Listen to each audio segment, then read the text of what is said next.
तो कैसे हो मेरे छोटे भाइयों, आई एम श्योर बहुत अच्छे होंगे। तो जैसा कि तुम्हें पता है कि आपका एग्ज़ाम ओनली 30 दिन बचा हुआ है, 30 से 40 दिन अब बचा हुआ है। तो आपको आखिर मैथ में करना क्या है, आखिर मैथ में हम 30-45 दिन इस बचे हुए दिन में आखिर हम मैथ में 100/100 कैसे ला सकते हैं। तो इसके लिए मैं आज इस वीडियो में फुल स्ट्रेटजी बताने वाला हूं।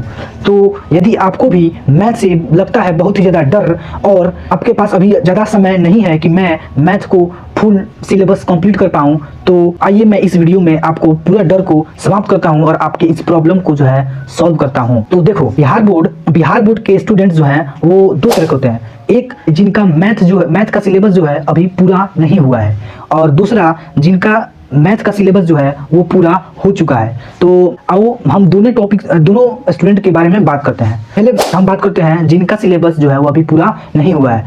तो देखो, तुम्हें अभी करना क्या है कि तुम्हारा अभी सिलेबस जो है कंप्लीट हुआ नहीं है और तुम्हारे पास बचा हुआ है 40 से 45 दिन। तो अभी आपको फुल सिलेबस कंप्लीट नहीं पढ़ना है।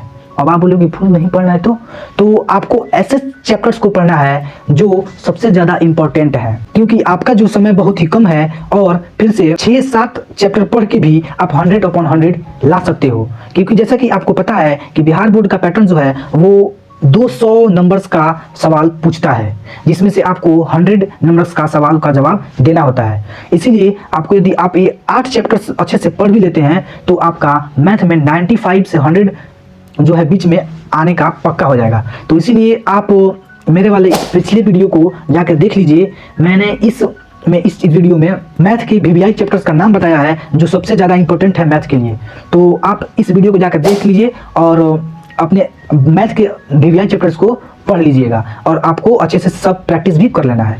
अब बात करते हैं दूसरे जैसे स्टूडेंट, जैसे कि जिनका सिलेबस जो है पूरा हो चुका है, तो आखिर वो क्या करें।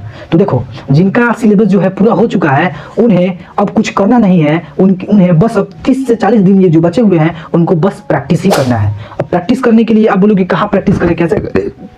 तो इसके लिए तुम्हें सबसे ज़्यादा इंपॉर्टेंट है क्वेश्चन बैंक को लगाना।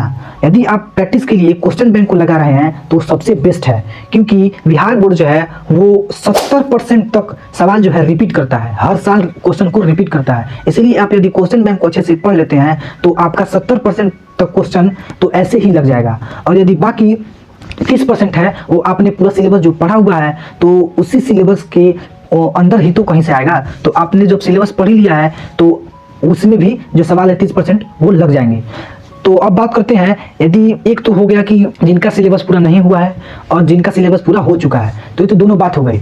अब बात करते हैं कि आखिर मैथ जो है वो इतना टफ लगता क्यों है। इसके लिए पीछे कारण है आपका कैलकुलेशन जो है फास्ट नहीं है। आपका कैलकुलेशन यदि फास्ट नहीं है, आपका एक क्वेश्चन बनाने में ज़्यादा टाइम लग रहा है, तो इसका यही मेन रीज़न है कि आप मैथ जो है वो आपका सवाल जो है छूट सकता है एग्जाम में। तो इसीलिए आपको जो है टाइमिंग जो है उसको कम करना पड़ेगा, क्योंकि आप एक सवाल को सॉल्व करने के लिए लगभग 5-6 मिनट लेते हैं, तो इससे नहीं होगा। एक सवाल को कम से कम 1 से 1.5 मिनट के अंदर में आपको एक सवाल सॉल्व कर देना है। वैसे भी ऑब्जेक्टिव जो होते हैं वो छोटे छोटे होते हैं, फॉर्मूला बेस्ड होते हैं, तो उनमें ज़्यादा समय नहीं लगेगा। लगभग 1 मिनट में तुम्हें 2 क्वेश्चन लग जाएंगे।